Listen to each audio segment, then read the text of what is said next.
আজ কোটি কোটি মানুষ তাকে চেনে, তার বাড়ি গাড়ি সাফল্য সবকিছুই স্বপ্নের মতো।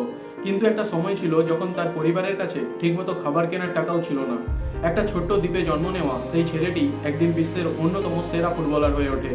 নমস্কার বন্ধুরা, আমি বিল্টু দিয়ান এবং জীবন বদলে দেওয়ার এই নতুন অধ্যায়ে আপনাকে স্বাগতম। বলছিলাম ক্রিশ্চিয়ানো রোনাল্ডোর কথা। 1985 সালে ক্রিশ্চিয়ানো রোনাল্ডোর জন্ম হয় পর্তুগালের মাদেইরাতে।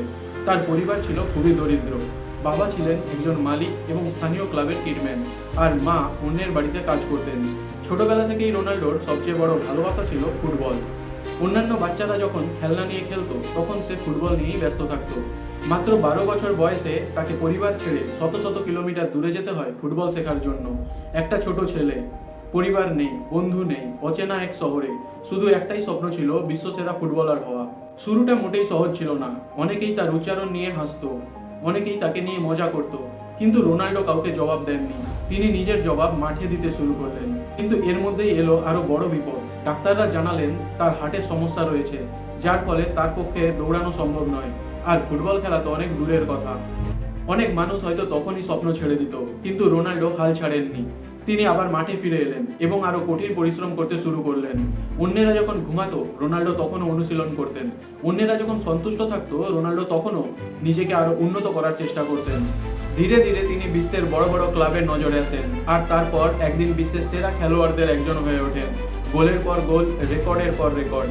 কিন্তু তার সবচেয়ে বড় শক্তি তার প্রতিভা নয়, ছিল তার পরিশ্রম। কারণ তিনি বিশ্বাস করতেন তোমার প্রতিভা তোমাকে শুরু করতে সাহায্য করতে পারে, কিন্তু পরিশ্রমই তোমাকে শীর্ষে নিয়ে যায়। আর এ প্রসঙ্গে একটি ঘটনা সামনে আসে। রিয়াল মাদ্রিদে থাকার সময় একজন নতুন প্লেয়ার জেসে রড্রিগেজ ক্লাবে জয়েন করেন। পরের দিন সকাল 10টায় তার মাঠে আসার কথা ছিল, কিন্তু কোচের দৃষ্টি আকর্ষণ করার জন্য তিনি সকাল 8টায় মাঠে পৌঁছে যান। কিন্তু তিনি নিজেই অবাক হয়ে যান এটা দেখে যে তার আগেই মাঠে কেউ একজন এসে প্র্যাকটিস করতে শুরু করে দিয়েছেন, যেটা আর কেউ নয়, ক্রিশ্চিয়ানো রোনাল্ডোই ছিলেন। শুধু এই একটি ঘটনা নয়, এরকম আরো অনেক ঘটনা আছে যেখানে তার ফুটবলের প্রতি ভালোবাসা এবং সফলতার শীর্ষে যাওয়ার জন্য তার পরিশ্রম মানুষকে বারবার অবাক করেছে। বন্ধুরা, আমরা অনেকেই ভাবি আমার কাছে টাকা নেই, আমার সুযোগ নেই, আমার ভাগ্য ভালো নয়। কিন্তু রোনাল্ডো আমাদের শেখান পরিস্থিতি নয়, আপনার মানসিকতাই আপনার ভবিষ্যৎ নির্ধারণ করে। মনে রাখবেন, স্বপ্ন বড় হলে বাধাও বড় হবে, কিন্তু আপনি যদি প্রতিদিন আপনার লক্ষ্যের জন্য কাজ করে যান তাহলে একদিন অসম্ভবও সম্ভব হয়ে যায়। বন্ধুরা, যদি এই গল্পটি আপনার ভালো লেগে থাকে তাহলে অবশ্যই একটি লাইক করবেন, আর এই রকমই আর অনেক বাস্তব জীবনের অনুপ্রেরণামূলক গল্প শুনতে চ্যানেলটিকে সাবস্ক্রাইব করতে ভুলবেন না।